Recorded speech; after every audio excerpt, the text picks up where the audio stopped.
الحمد لله نحمده ونستعينه ونستغفره ونؤمن به ونتوكل عليه ونعوذ بالله من شرور أنفسنا ومن سيئات أعمالنا من يهده الله فلا مضل له ومن يضلل فلا هادي له ونشهد أن لا إله إلا الله وحده لا شريك له ونشهد أن سيدنا وسندنا ونبينا ومولانا محمدا عبده ورسوله صلى الله تعالى عليه وعلى آله وأصحابه أجمعين أما بعد فأعوذ بالله من الشيطان الرجيم بسم الله الرحمن الرحيم ما أصاب من مصيبة في الأرض ولا في أنفسكم إلا في كتاب من قبل أن نبرأها إن ذلك على الله يسير وقال رسول الله صلى الله عليه وسلم ألا كل شيء من أمر الجاهلية تحت قدمي موزور صدق الله وصدق رسوله النبي الكريم ونحن على ذلك لمن الشاهدين والشاكرين والحمد لله رب العالمين. درود شریف پڑھ اللهم صل على محمد وعلى آل محمد كما صليت على إبراهيم وعلى آل إبراهيم إنك حميد مجيد. اللهم بارك على محمد وعلى آل محمد كما باركت على إبراهيم وعلى آل إبراهيم إنك حميد مجيد. میرے محترم دوستوں، بھائیوں اور بزرگوں، یہ مبارک دین ان تمام طریقوں سے اور ان تمام کاموں سے بیزار ہے اور بری الذمہ ہے جس کا تعلق جاہلیت کے کاموں سے ہو. کوئی شخص حقیقت کے ہوتے ہوئے اور ہدایت کے ہوتے ہوئے، روشنی کے ہوتے ہوئے اپنے آپ کو گمراہی کے اندھیروں میں جان بوجھ کے گرا دے. حضور علیہ الصلوۃ والسلام کی آمد سے اور آپ کی بعثت سے پہلے بہت ساری ایسی چیزیں دنیا میں رائج تھی کہ جو خالصتاً جاہلیت کے تصورات تھے. مختلف قسم کے رسم و رواج میں مبتلا تھے، توہم پرستی میں مبتلا تھے، اللہ کی بنائی ہوئی مختلف چیزوں میں تاثیر کا عقیدہ رکھتے تھے. پتھروں میں، درختوں میں، ستاروں میں، ہواؤں میں، بارشوں میں، ان تمام چیزوں کے اندر طرح طرح کی کہانیاں بنا کر ان کو کائنات کے نظام میں مؤثر سمجھتے تھے. اس کا نتیجہ یہ تھا کہ سینکڑوں نہیں، ہزاروں نہیں، لاکھوں، کروڑوں چیزوں کے سامنے جھک جاتے تھے. جو چیز خوبصورت نظر آئی، خوبصورت ملی، دل دماغ پہ چھا گئی، اس پہ پیشانی بھی رکھ دی، اس کو اپنا معبود بھی بنا لیا. لیکن اس کائنات کے حقیقی مالک، قادر مطلق بادشاہ اللہ پاک کی ذات تک پہنچنے سے قاصر رہے. اور وجہ کیا بنی دوستو؟ ان مختلف چیزوں کے بارے میں طرح طرح کی باتیں اور توہمات اور قصے کہانیاں. یہ آج جو علماء کہتے ہیں کہ بھئی اپنے آپ کو دین کی صحیح اور مضبوط شکل سے جوڑ کر رکھیں، چھوڑ دیں یہ قصے کہانیاں، یہ خلائی باتیں جو انسانوں نے اپنی طرف سے ایک ماورائی دنیا بنا دی اور انسان کا تعلق اللہ کی ذات سے کاٹ کے ان چیزوں سے جوڑ لی. اس کا براہ راست اثر یقین کریں انسان کے عقیدے پہ آ کے لگتا ہے. پھر انسان دعا کے بجائے، اللہ سے مانگنے کے بجائے، اللہ کے سامنے آنسو بہانے کے بجائے، اللہ کے دروازے پر آنے کے بجائے 100 دروازوں پہ جانے کے لیے تیار ہوتا ہے.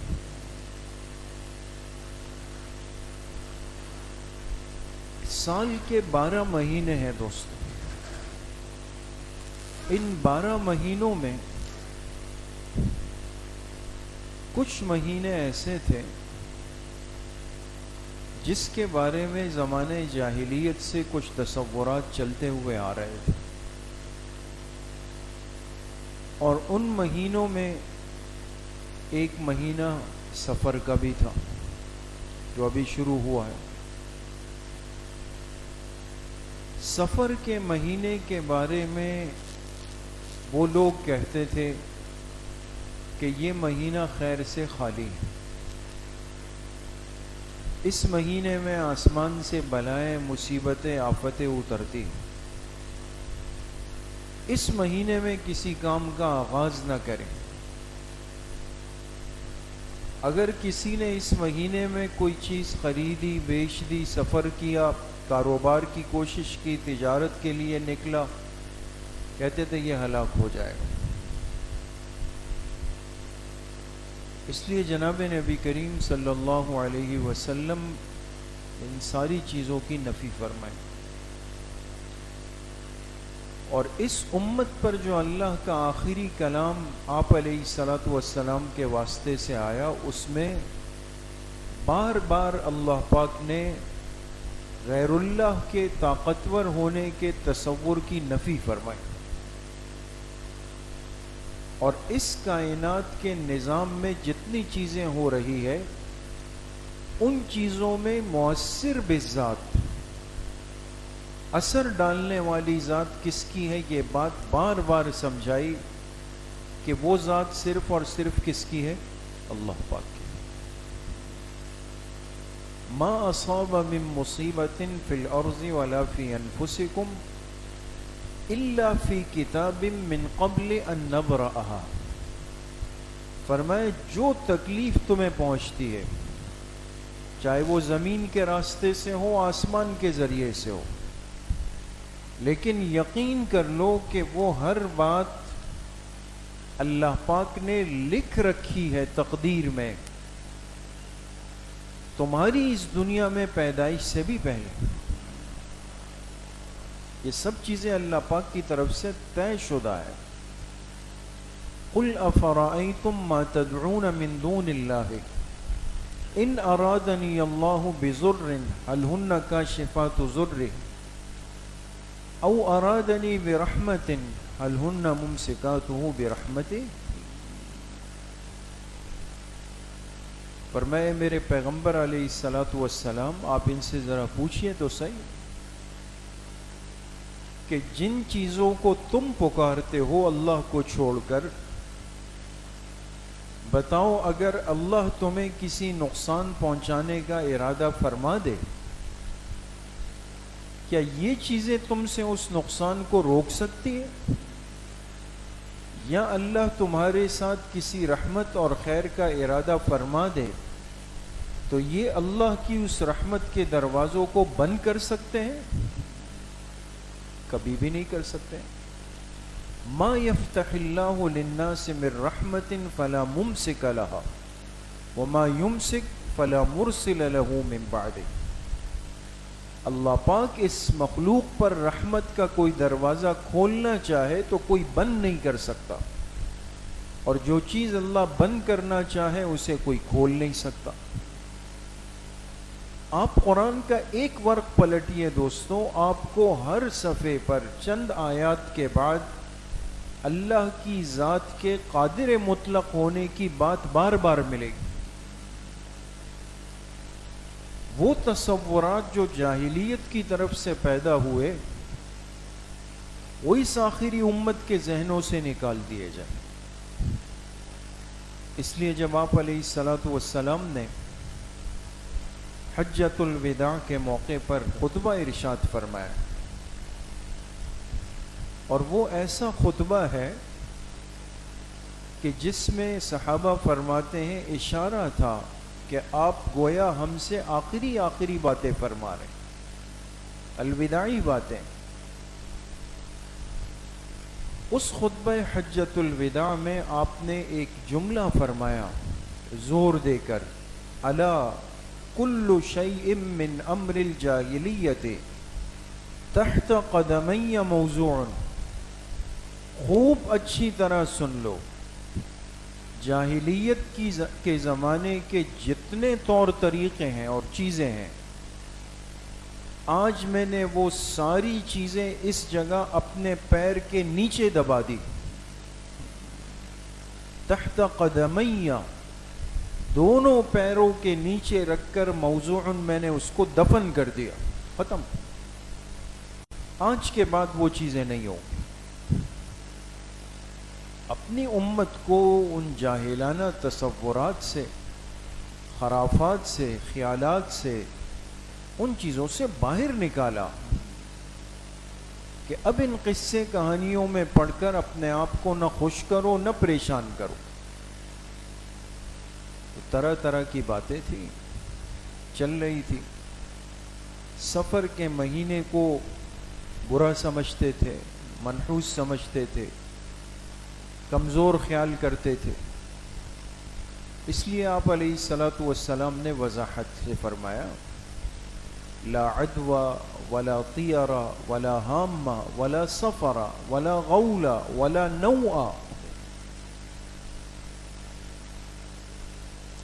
میری امت کے اندر نہ تو کسی چیز کے ایک سے دوسرے کی طرف جانے کا تصور ہے،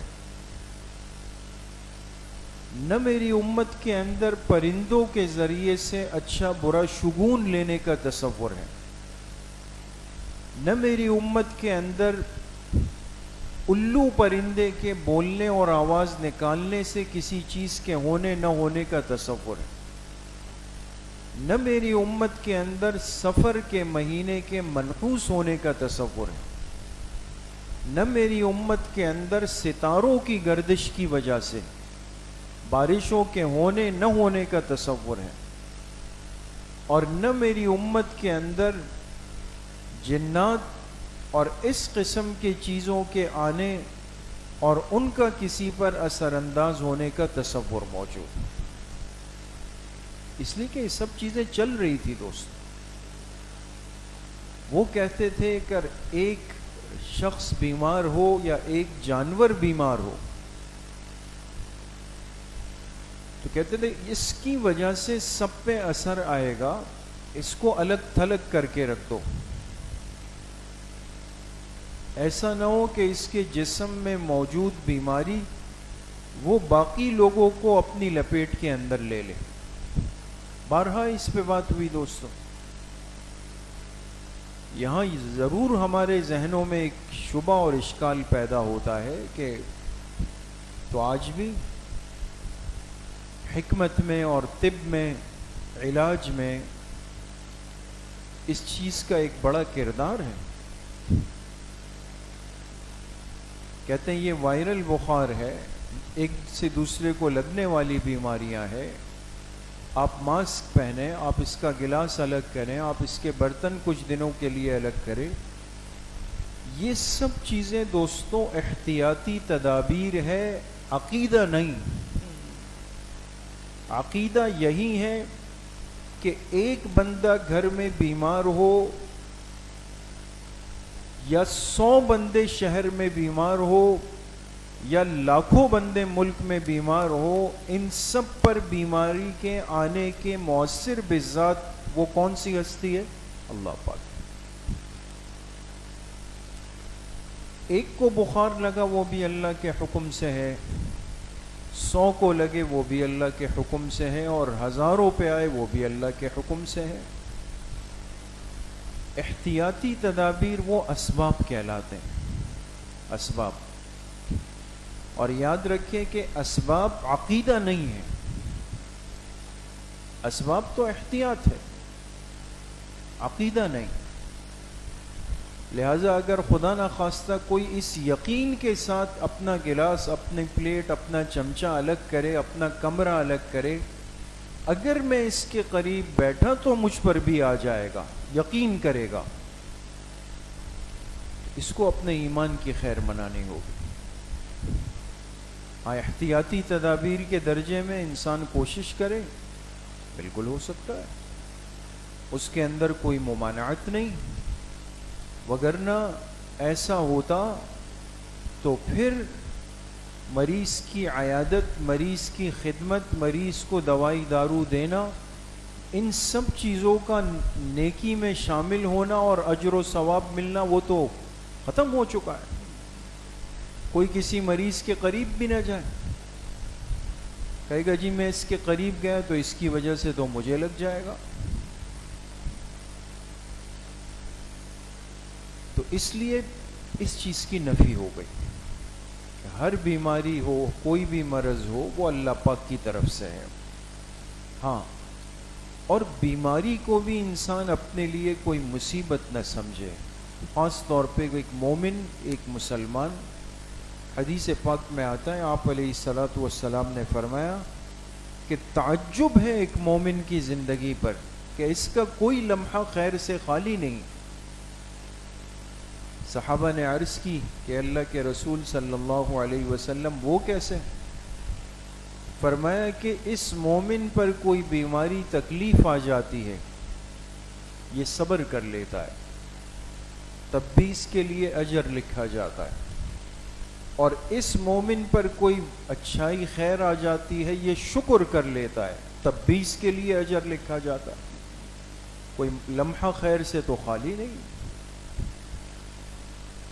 ایک صحابی آئے آپ علیہ الصلاۃ والسلام کی خدمت میں، اور جب آپ سے مصافحہ فرمایا تو آپ کا جسم بخار کی وجہ سے پھونک رہا تھا، گرم شدید جیسے۔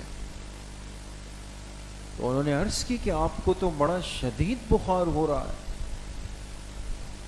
جسم گرم ہو رہا ہے۔ آپ نے فرمایا مجھے تم میں سے 2 کے برابر بخار ہوتا ہے، یعنی ایک عام امتی کو جو بخار ہوتا ہے وہ ایک فرد کے حساب سے، اور تم میں سے 2 کو جو بخار ہوتا ہے وہ اکیلا مجھ پر اللہ پاک کی طرف سے آتا ہے۔ تو انہوں نے پوچھا کیا اسی وجہ سے آپ کا اجر امت سے دگنا ہے؟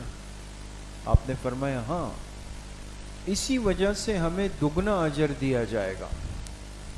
پھر آپ علیہ الصلاۃ والسلام نے فرمایا اگر میرے کسی امتی کو کوئی تکلیف پہنچ جائے یا اس پر کوئی بیماری آ جائے، فرمایا یہاں تک کہ اس کو کانٹا بھی چبھ جائے، کانٹا، اور وہ اس پر صبر کر لے گا تو وہ بھی اللہ پاک کے ہاں اجر لکھا جائے۔ تو انسان جو زندگی میں کبھی پھسل جاتا ہے، کبھی پیر مڑ جاتا ہے، کبھی ہاتھ میں، کبھی انگلیوں میں، کبھی پیٹ میں، کبھی گھٹنوں میں، کبھی سر میں، یہ جو تکلیفوں کے ساتھ زندگی گزر رہی ہوتی ہے نا دوستو، یہ سب مواقع اجر ہے۔ اللہ اس بندے کو اجر دینا چاہتے ہیں، لیکن ہم سے اس موقع کا تقاضا یہ کہ ہم جزع فضع نہیں کریں، گلے شکوے نہیں کریں، فریاد نہ کریں، روئے پیٹے چلائیں نہیں، بلکہ اللہ پاک کے اس فیصلے پر راضی اور خوش رہیں، بے اللہ پاک کی طرف سے ہے، اللہ خیر فرما دے، اجر ہی اجر ہے۔ اسی طریقے سے فرمایا کہ پرندوں کی اڑان کی وجہ سے کسی چیز کا اچھا برا ہونا یہ بھی جاہلیت کا ایک طریقہ تھا کہ وہ لوگ جب سفر پہ نکلتے تھے یا کسی ضروری کام سے جاتے تھے تجارت کے لیے، اپنے اپنے کاہنوں کے پاس جاتے تھے، جو کاہن نجومی ہوتے تھے ان کے پاس پرندے ہوتے تھے. یہ ان سے کہتے کہ جی میں شام جا رہا ہوں تجارت کے لیے، جاؤں نہیں جاؤں؟ کہتے تھے صبر کرے. اس پرندے کو نکال کے چھوڑتے تھے. اگر وہ دائیں طرف چلا گیا کہتے تھے ضرور جائیں، دائیں طرف گیا ہے خیر ہے. بائیں طرف اڑ گیا تو کہتے تھے بالکل مت جائیں، آپ تو نقصان کے اندر آ جائیں.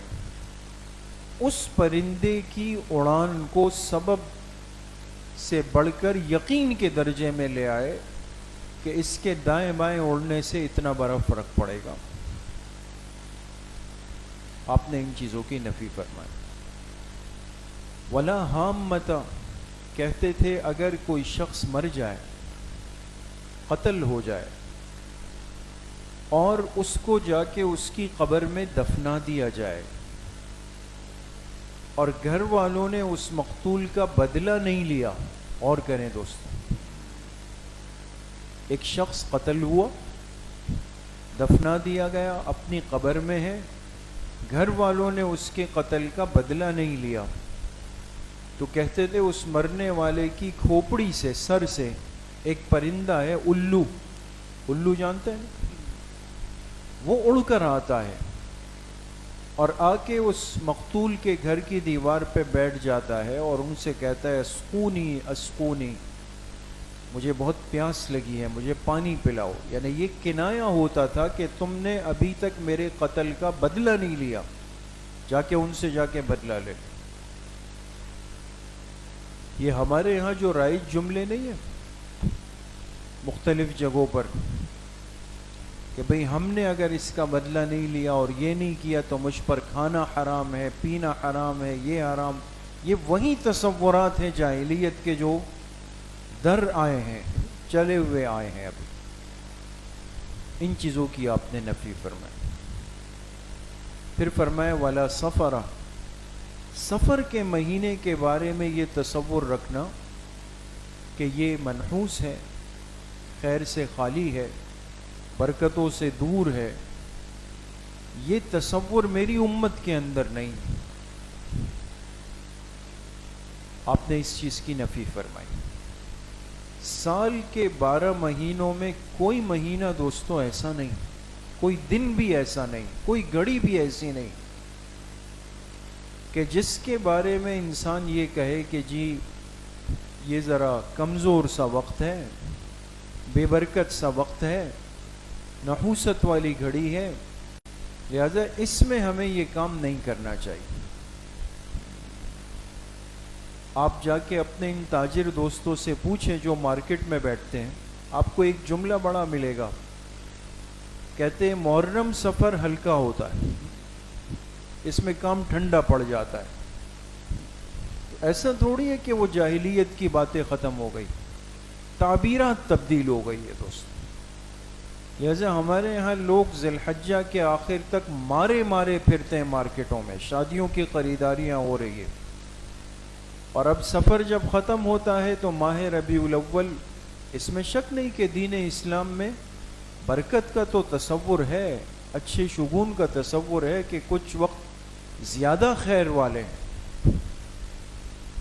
تو ماہ ربیع الاول میں رحمت کائنات جناب رسول اللہ صلی اللہ علیہ وسلم کی تشریف آوری ہے، اور کوئی اس نیت کے ساتھ کہ چونکہ وہ خیر ہی خیر والے ایام تھے، برکتوں والے، خوشیوں والے، وہ تو سمجھ میں آتا. لیکن محرم الحرام کا قصور کیا ہے، صفر المظفر کا قصور کیا ہے، یہ سمجھ میں نہیں آتا کہ بھئی یہ 2 مہینے ذرا ہلکے ہیں، اس میں کام سست پڑ جائے گا، رک جائے گا، خریداری بند ہو جائے گی، شادیوں کا سلسلہ موقوف ہو جائے گا. یہ سب چیزیں ہم خود آج اس کے اندر مبتلا ہیں، ہم کر رہے ہوتے ہیں، جبکہ آپ علیہ الصلاۃ والسلام نے ان ساری چیزوں کی نفی کی. کہ سفر کے مہینے کے بارے میں کوئی عقیدہ رکھنا میری امت کے اندر ایسا کوئی تصور نہیں، سب مہینے خیر والے۔ پھر فرمایا ولا نوء، نو کہتے تھے ستاروں کی چال کو، آسمان پہ ستارے اللہ کے حکم سے کیفیت کے اندر چلتے ہیں، اپنا سرکل پورا کرتے ہیں، اور یہ کاہن نجومی کہتے تھے کہ یہ ستارہ یہاں سے یہاں ہے تو بارش ہو جائے گی، یہاں سے وہاں چلا جائے قحط سالی ہو جائے گی، بارشیں رک جائیں گی۔ اسی لیے صحابہ فرماتے ہیں کہ مدینہ منورہ میں ایک رات شدید بارش ہوئی، اور جب صبح فجر کی نماز سے ہم فارغ ہوئے تو آپ علیہ الصلاۃ والسلام نے فرمایا کہ گزشتہ رات کی بارش کی وجہ سے بہت سارے لوگوں کا ایمان طاقتور ہوا، اور بہت سارے لوگوں نے اپنے ایمان سے ہاتھ دھو لیا۔ صحابہ نے عرض کی وہ کیسے؟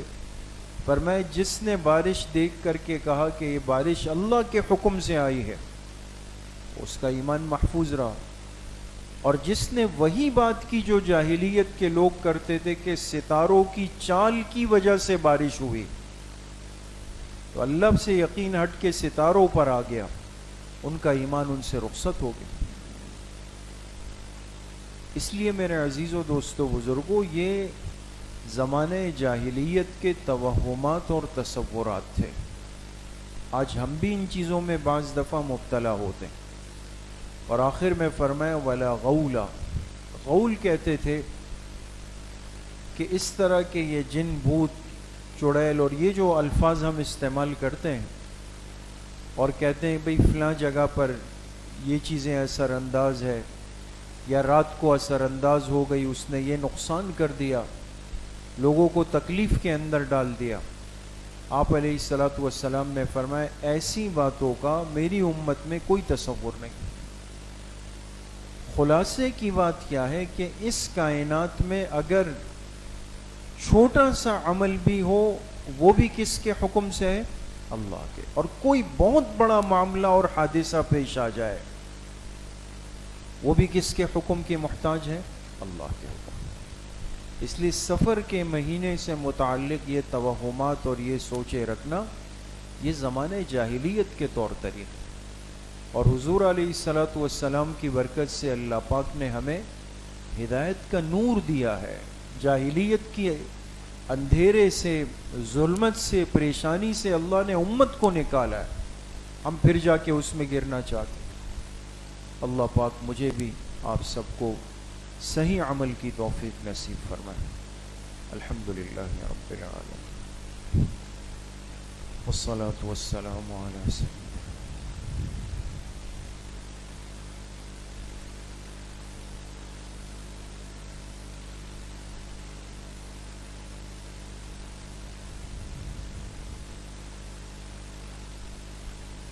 وصلی اللہ وسلم علی نبینا محمد وآلہ واصحابہ اجمعین برحمتہ۔